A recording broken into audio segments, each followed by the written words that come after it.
Estamos de volta não, estamos abrindo a opinião em debate desta noite, é o cansaço da quinta-feira. E o tema é o exercício ilegal da odontologia.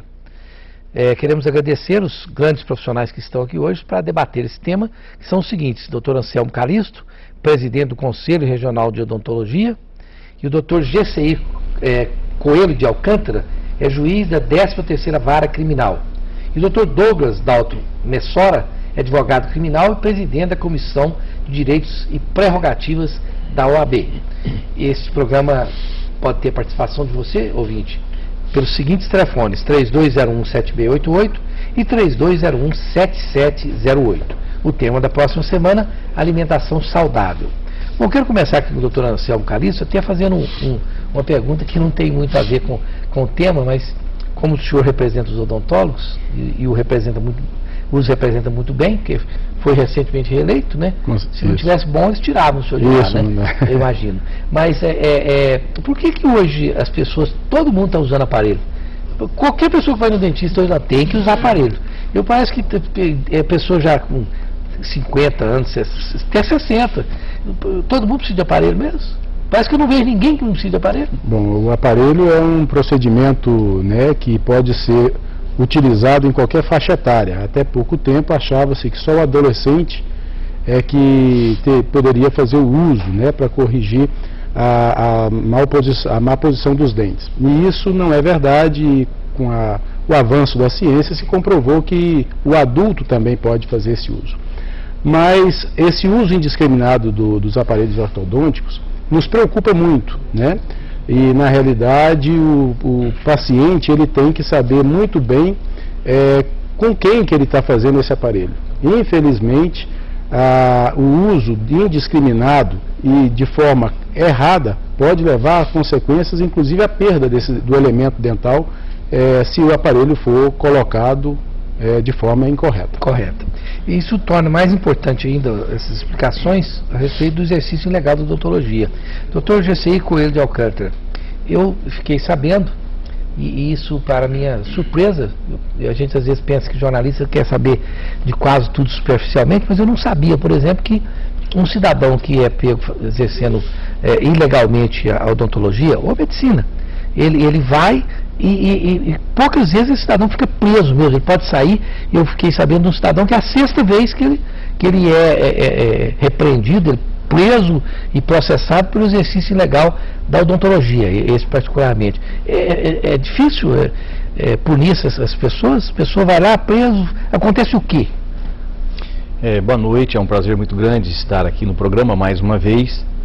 E na realidade tem mesmo essas dificuldades, às vezes, que a própria legislação ela impõe, e infelizmente muitas vezes nós nos deparamos na prática com situações dessa forma. Nós não sabemos o motivo, mas muitas vezes pode ser um pagamento de uma fiança, um pedido de uma liberdade provisória, enfim, tem que saber especificamente no caso concreto o que pode ser, mas na realidade a lei estabelece e há essa possibilidade. Agora, qual que é a punição para quem exerce, o que está na lei escrito lá para quem exerce ilegalmente a odontologia ou a medicina? O Código Penal brasileiro ele estabelece no artigo 282 o exercício ilegal da medicina, da arte dentária, e lá vem uma pena de detenção de 6 meses a 2 anos. Isso até de maneira gratuita. Se houver um intuito de lucro, aí é somado a pena de multa. Então a gente vê que é um crime de menor potencial ofensivo. O que nesses casos aí, não é só para essa pessoa, mas os casos de menor potencial ofensivo, normalmente o juiz permite que a pessoa cumpra ali em liberdade ou dê algumas cestas básicas. Essa tem sido a prática, né? Na realidade é exatamente por isso que às vezes não fica preso, né? Respondendo inclusive a primeira questão.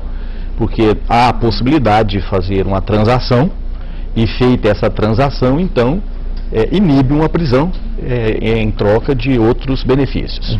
Agora, Dr. Douglas Dalton Messora, evidentemente que todas as profissões é possível a pessoa exercer sem ser profissional, né? E às vezes a gente pensa que a advocacia não. Recentemente descobri um grande advogado aí eu estava lendo lá no Mato Grosso, grande advogado que não era advogado, coisa isso por nenhuma, né? Então, é possível sim exercer a advocacia de forma fraudulenta, né? Assim como o Conselho Regional de Odontologia, a OAB faz essas verificações. Eu entendo que para a OAB é mais fácil verificar. Por quê que a OAB, me parece que de quem está de fora que vocês fiscalizam mais, ou é só a impressão minha? Boa noite, Rosivaldo, boa noite, companheiros, boa noite, telespectadores. Olha, nós vivemos na OAB o mesmo drama do pessoal da odontologia. Nós temos muitos invasores, né, querendo advogar.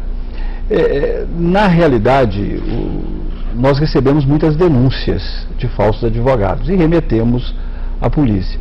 A fiscalização não é simples, ela é complicada, ela não é fácil, porque normalmente hoje o falso profissional, ele normalmente se escora com um profissional.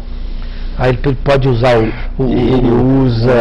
tem usado em duplicata, faz uma parceria com um advogado e tem trabalhado dessa maneira, o que dificulta. Mas nós temos aí combatendo, fazendo denúncias à polícia e aguardando alguns resultados aí desse 1 ano e meio que eu estou à frente da Comissão de Prerrogativas. Já temos algumas denúncias feitas. Perfeitamente. Doutor Anselmo Calisto, como que um cidadão pode reconhecer quais os cuidados que a gente deve ter para não ser tratado por um charlatão? Qual a primeira coisa que a gente deve ver? O diploma dele na parede? Tem algumas etapas a serem processadas para descobrir se o profissional é ou não formado? O Conselho ele tem feito algumas campanhas, né, no sentido de esclarecer essas condições para o paciente. Normalmente esses falsos profissionais, eles estão normalmente nas periferias das cidades, trabalhando para uma camada da sociedade brasileira que mais necessita do atendimento odontológico e que nesse aspecto eles não têm essa assistência pelo Estado, né, que seria garantido pela Constituição brasileira.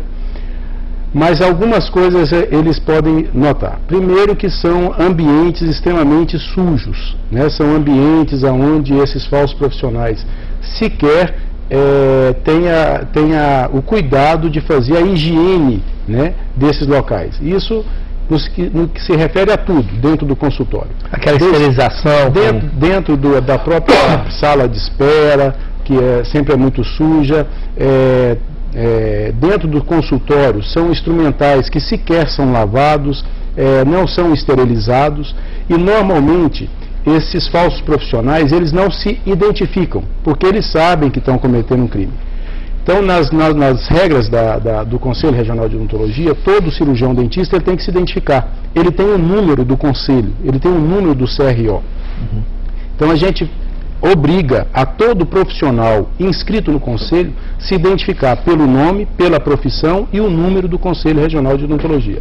Normalmente esses falsos profissionais eles não se identificam, eles só põem uma placa escrito dentista. Não tem ali na placa, na identificação do consultório tem que ter. Tem que ter. O profissional habilitado ele tem que se identificar. E o falso profissional ele não se identifica, ele só coloca dentista.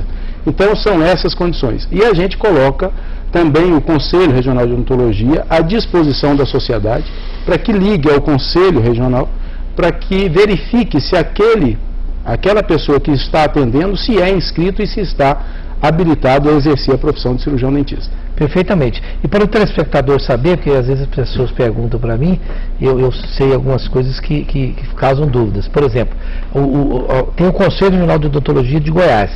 Não adianta, porque teve um falso odontólogo ali no Balneário Meia Ponte e o caseiro falou para mim, não, ele disse que não tem um número porque ele é do Paraná.